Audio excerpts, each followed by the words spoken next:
Hello everyone, welcome back to the corporate podcast for July 2024. I think we all kind of know the setup now, so I'm not going to beat around the bush, I'll just get straight into it. Stuart, since you were the one that emailed me first, I suppose we'll start with you, and I think Chris has a question for you. How is business at the moment? Business is very good, Chris. We had a particularly good June. The weather was a bit better, so we got more business through the cafes in June. And the new contracts that we've got in terms of mental health IPS work so far going well. The college has just finished a good academic year, and I'm sure Amanda's going to say more about that. Mm-hmm. And we've just got approval to take more students on for the new academic year, which starts in September. So overall, you know, I'm positive, it's good the way we're moving and the trajectory of growth. Right, let me... Do you want me to say what I was going to say? Oh yeah, sorry, yeah, go on. I do want you to. What I did promise the last podcast that I would be talking more about is strategic stuff, which I know can sound dull and boring, so I'm going to hopefully try and bring it to life at the very end. But we've got two strategic objectives: more clients and increased satisfaction, whether those be clients or customers or learners or whatever. We are hitting our budgetary targets, so that's a relief. Below those strategic objectives, we've got what are called 4 enabling pillars, which is a very grand way of saying finance is important, reputation is important, service design is important, and being an employer of choice is important. And if Monica was here, she'd be saying that we are becoming more an employer of choice, and we've almost got to the stage, she was saying yesterday, whereby all our frontline staff are employed. We've got some vacancies on the managerial level, but we're close to it being full on the operational side. But within finance, there are 4 bits of the pillar that I just want to touch on very briefly. One is that we retain our existing business and we offer value for money. I've got to say, we have, apart from one contract small contract which was taken in-house, we have continued to retain all our business. Secondly, we would attract funding, which we have. College and our IPS work are 2 big strands of that. Thirdly, we will have robust governance in place. It's not bad, but we're looking to improve on that. And fourthly, we'll look at our investments and we will make changes. And we made some changes in May because we weren't happy with some of the investments that we held, and so we've done that recently. But the critical thing behind all the words, behind all the numbers, behind all the paraphernalia is people doing their job to the best of their ability, improving our client service. If you're doing that, our financial outcomes will continue to remain positive, and that's the most important message that I think I can get across. And that's my piece, Harry. Great, thank you. So I suppose next I may as well introduce, to those who keep up with the YouTube channel or just the radio project in general will know James. So say hello, James. Hello. So James has joined us today because he wants to, we're all going to talk about something pretty special that's happened for James at the moment. So I'll pass over to Amanda and we'll get into it. Lovely, thanks ever so much. Hi James, you okay? Yeah, fine, We had thanks. a bit of a chat in the car coming over, didn't we? Yeah. So, although you've been a client at Pure for a while, we're here today to talk about your new role. So would you like to tell everybody what your new role is? Right, my new role is doing helping people with disability awareness and try to help everywhere I can. Yeah, brilliant. So we know that actually the role is you're going to be, and it sounds amazing, a co-chair of the Learning Disability Partnership. Thank you. I think we can tell from everyone's reaction that it's a really, really worthy job role as well. So, and one of the things that partnership does is about making sure that people have an opportunity to talk and have a voice about things that mean things to them. That's right, isn't it? Yeah, that's Okay. Now, you said to me in the car, it's really important to you. Why is it important for you to be the co-chair? Well, being a co-chair is being trying to help everybody who's disabled try to get a job or something like that more easily. Right, brilliant. And in those meetings, your role is key. It's making sure that everybody has a chance to participate and to talk. And there's lots of people in that room. Do you want to share with our listeners what kind of people are going to attend those meetings? Well, there's going to be the chairman himself, and having some help because my reading skills not that good. Okay. But I will try to do is trying to do the best I can. What I can do. Mm-hmm. So there's lots of professionals in there, and there's parents and carers, and most importantly, there's people in there with learning disabilities as well, isn't there? Yes. So what I'm trying to do is try to help people, try and help people who try to do most of the things what they try to do. Yeah. Okay. And when's your first meeting? And I think it's this month or next month. Yeah, because when we did the application last month, didn't we? Did it in June, so I'm going to assume, said it was every 2 months when they have a meeting, so I'm going to guess next month is probably going to be the first one.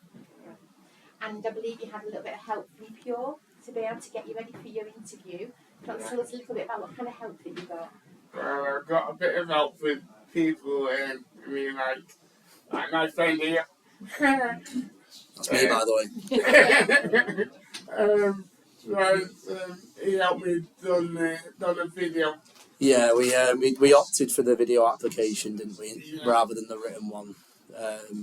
And then obviously a lot of the stuff we do here is editing and stuff, so we kind of just did it as we would do any recording in radio, didn't we? Edited it and then sent it off straight away. And clearly you wowed him, James. Exactly.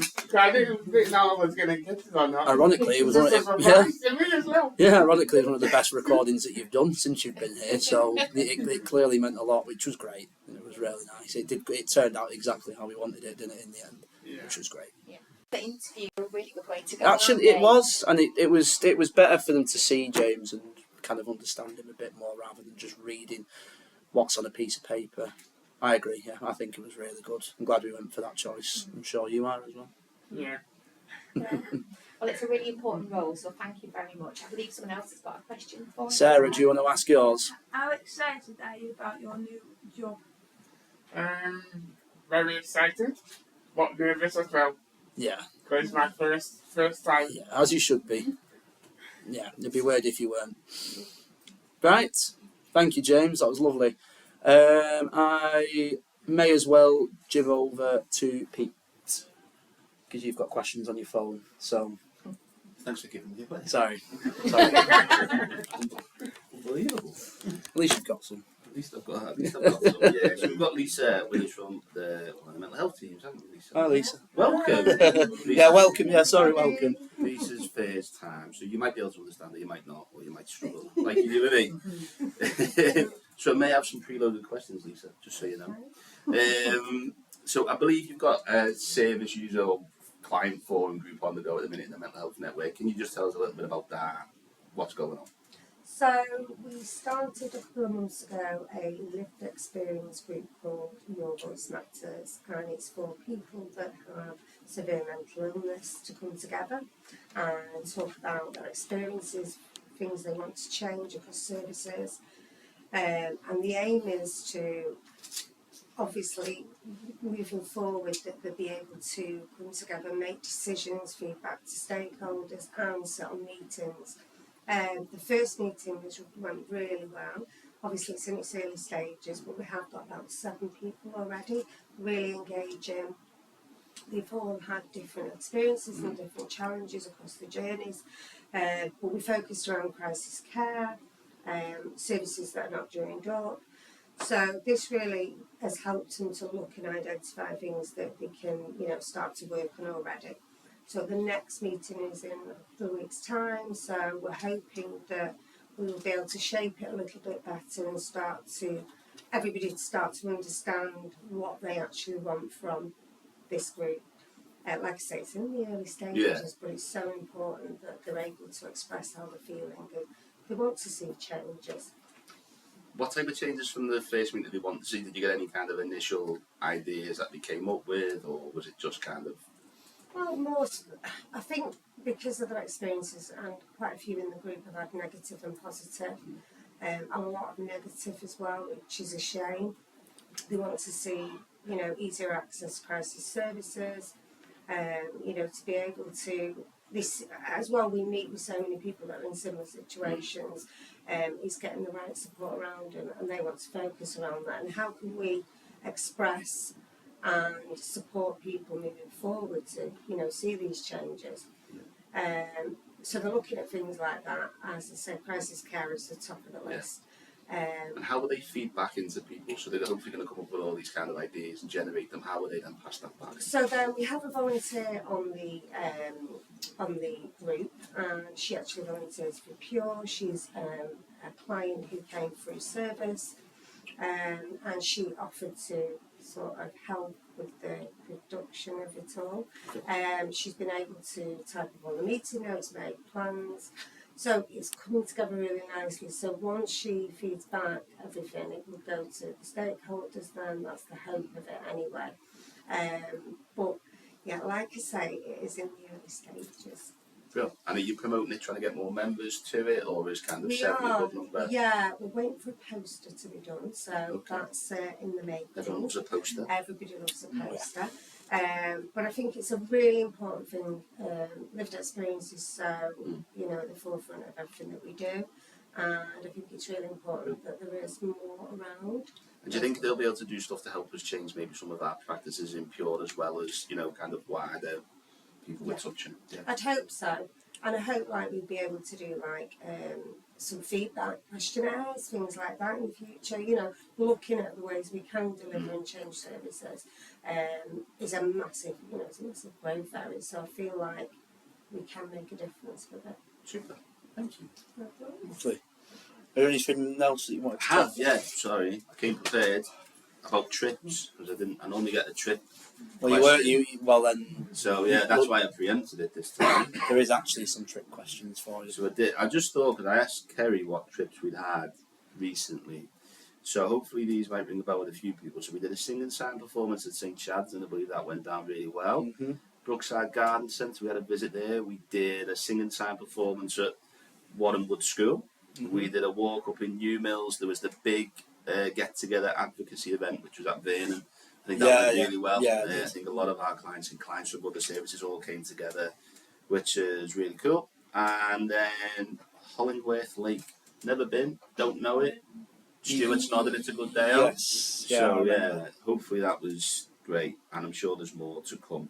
Although I haven't got a list, and Sarah, it's only you that asked me. I haven't got a list of what's coming up, so just pester Kerry. That's Kerry Bullen. I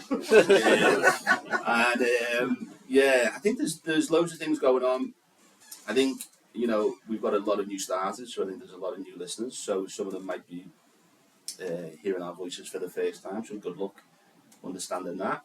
And Prospect House has been busy in a good way. Lots of people getting new kit and getting their training. I think the pop-up shop deserve a little bit of a shout out. I know they get it. I think we've got loads of fantastic projects, but I don't like singling them out. But I went there, I think it was last week, and the clients were loving it, the staff were loving it, the customers were in there, but the products were great.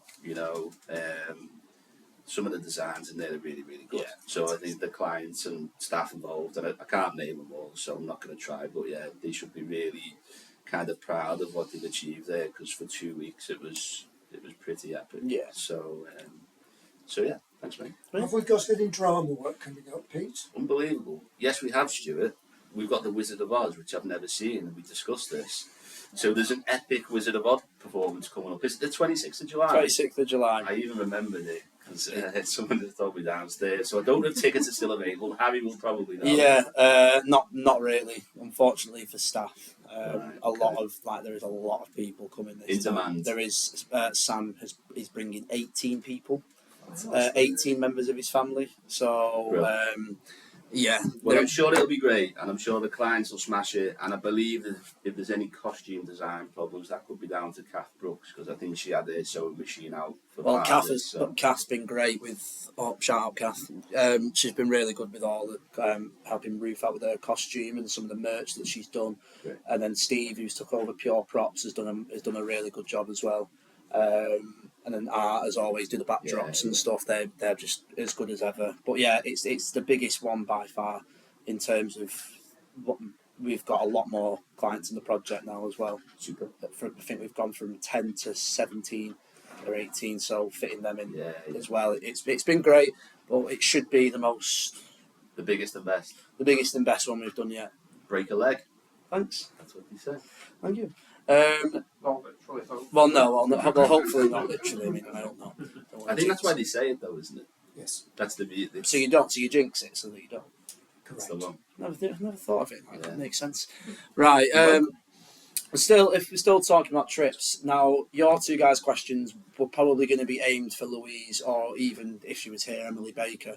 So I'm going to direct Louise's to Pete, and then Connor's can be for anyone. So Louise, do you want to ask Pete your Okay. question? We did Manchester, Lowry, and the immediate city. Now, my question is, can we go on the Manchester United tour at Old Trafford where United? No. You're not being biased because you don't support us. What gave that away? Was it his face? Sorry. Yeah. That just sticks to me. It just seems. Yeah, I'm sure you can. Yeah, I'm sure you can. I think they're doing a few works at the minute to fix a leaky roof, from what I've heard.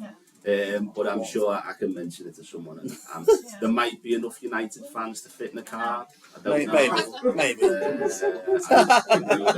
Just a word of warning: if you Well, do I'm go on, for Oh, the waterfall, yeah. do go on Manchester United tour, we had a trip from JB a little while ago, and it was all pre-arranged, and they turned up, and it was about 1 o'clock in the afternoon, and they were refused entry because Manchester United were playing that evening, and the tours had been cancelled from 12 o'clock.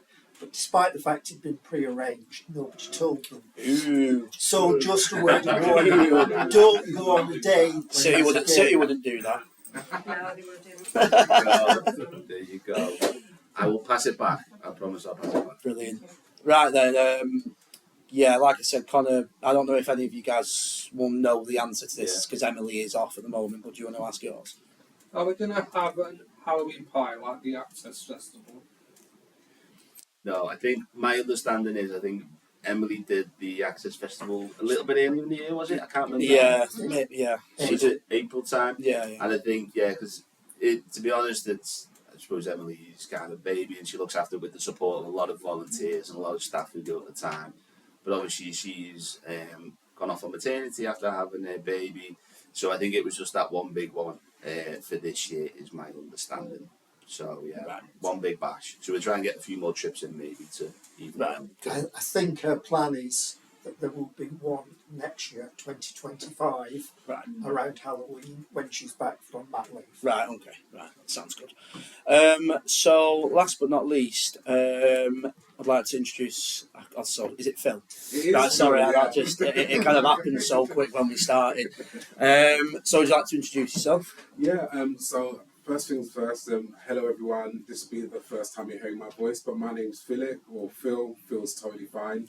I'm the new training coordinator for the Oliver McGowan training, which at Pure Innovations we're kind of spearheading for our area and our remit, and it's kind of come about because, as Pure, we work with clients on a daily basis who have a range of lived experience that is ultimately going to be extremely beneficial for the training itself. The Oliver McGowan training is ultimately based on using people with lived experience to deliver that training. And as the facilitator, I'm ultimately here to facilitate in that delivery of that training. So this is just pretty much a broad PSA more than anything ultimately. If you know anyone, if you have any clients that you work with on our various sites, if you're hearing this and you think this is something I'd like to be interested in for this training, please get in touch. We had, not to say too much, we had a brief meeting with people who are organising the training, and we've got places in August. So my aim right now is to get people involved, interested in that training in order to then go and deliver that training also. At this moment in time, it would be very much so engaging in the training, getting the training done, and then afterwards, once we build up a profile, this will be paid work. It will be something that, again, is going to be paid. You will be with me and other teams working out in the community, delivering this training, talking about your lived experience. So if you know anyone that would be great for it, send me an email, ping me some information. If you're hearing this, you want to be involved, let me know. If it sounds like something that is great for you, please do get in touch, okay? And I'm more than happy. My plan is next week to try and, well, let me give a date. I don't know when this would go out as such. It'll be going out today. Today, perfect. So then next week, my aim is to try and get back on some sites, really introduce myself, and I'm going to leave a job spec here today so that people can have a look through for themselves. And then as I'm around, just grab me, have a conversation, and then we can go from there. Ultimately, as and when I get those confirmed dates from the people that who are coordinating it, I'll be in contact further and ultimately get it set up, because like I said, we're in a really key, vital position. When I spoke to the program manager, she said ultimately, you know, we have all the clients that we work with and we see the amazing work that our clients do, and we know the value that our clients can bring to this training, and that's something that they are struggling with. So why aren't we just marrying the two ultimately? And that's really what the aim of this training is ultimately. So Phil, can I just clarify if that's okay? So you're specifically looking for clients that have a learning disability or autism? Yeah, learning disability or autism. And how the training works is if you're trained to deliver the learning disability training, you can't necessarily deliver the autism training and vice versa, but that's what we're looking for, yeah. Right, okay. And what kind of commitment are you looking for from people? Is it, you were saying before, it could be paid or it could be volunteer. What does that look like? So at the present moment, again, it is still very much in its infancy, so we are ironing some bits out, but all avenues are to be explored, because I do understand that this can have some impact on other people. Our goal when it's up and running is what we would ideally like to would be to, you know, ultimately employ people to do it, have it as set hours, have it as something that can, you know, really be something meaningful. And that's really what we're looking to drive towards ultimately. There is the option that if it is something voluntary, then there may be options for that, and that's another avenue that we are looking at also. But at this moment in time, I think it's just about getting the interest, ultimately saying, hi, I'm here, I'm going to be going around, speak to me, this is what we're doing, how can we get it up and running? And like I said, for us, August, I think she said they've got about 8 places or so. So I want all 8 to be people, our clients from Pure, to be really honest. So it'd be a case of, everybody else, we took them all. That's my personal goal. But yeah, that's what we're currently doing. Love it. Excellent. Does anyone else have any other questions? Oh yeah, sorry, do you have other stuff? Sorry, I should have asked. I was going to sneak out the room there. No, I've always got an update, haven't I? Yeah. So first of all, apologies that I wasn't here for the last podcast. I think I was probably at home dyeing my hair at that point. All It was a little bit of a different colour than last time. But I wanted to do a college update as always. So we are coming to the end of the second year, and I still have to pinch myself because time is just flying by. But we have taken the opportunity to reflect over the last 2 years, because even though we are a college still very much in its infancy, I would say that we've made kind of spectacular changes and progression around what the college now looks like in relation to what's our mission and vision, around our offer to our students, and now being recognised within the Stockport and Greater Manchester area as being a high quality specialist provider, and we're reaping the rewards of that now, which is excellent, and we've got a great team. Obviously the students continue to inspire and impress us with their progress, and I'm really delighted to tell you all that all our students have passed their qualifications, with most of them carrying on to their second and third year with us respectively, and we'll be welcoming a new cohort in September. A highlight I wanted to share with you at the end of year celebrations was the supported internship celebration event. It was the first year of doing it with Stockport Council. They hosted the event alongside Transport for Greater Manchester, and it was opened by Councillor Gilly Gillian. And I think it's fair to say that Caroline Morgan, who was our Senior Support Employment Officer, said there wasn't a dry eye in the house, and it was excellent. And I think what also shows how good it was is that she had 6 interns for her first year. There will be 11 in September, but of all 6 of them have got outcomes, 5 of them going into paid employment. So again, like Pete said before, I don't really like to single out particular teams, but they've really smashed their first year. We're really, really impressed, and I think the relationship with Stockport Council and Transport for Greater Manchester means we've got a fantastic footing for next year, and I'm really confident that that site will go from strength to strength. I think that's also really important around, we've got to do a little bit of convincing around Stockport about investing in supported internships. This has demonstrated perfectly why people and local authorities and Department of Education should fund more supported internships. So that's brilliant. And then also want to talk about the residential. So we did our first residential. We did it with the Greater Manchester Youth Foundation, who actually fully funded it. We had 10 students and a staff team that went to Ormside Mill in Cumbria. I think alongside the outdoor activities, which were brilliant, I think working with students and staff outside of the work environment is great for teamwork and morale for everybody. And I think although everyone was exhausted by the end of it, I think they had a ball, and we've got photographic evidence to prove that if anyone says otherwise. So, but that video of the residential will be circulated soon across the company, so please watch out for it. Brilliant. Right, I think that's all we've probably got time for. So thanks guys for coming in, thanks to the newcomers, Lisa, Phil, thank you James for coming in and speaking to us. You can go home, chill in the sun while we roast inside for the rest of the day. And yeah, so we will see everyone again in September. Only you got that negative about, look, we've got AC. That's true, thanks Pete. Oh yeah, we'll call it. Oh yeah. Yeah, well, you didn't install it, did you? No, oh, there you go. Right. Cheers, everyone. See you in September. Bye, guys. Thank you.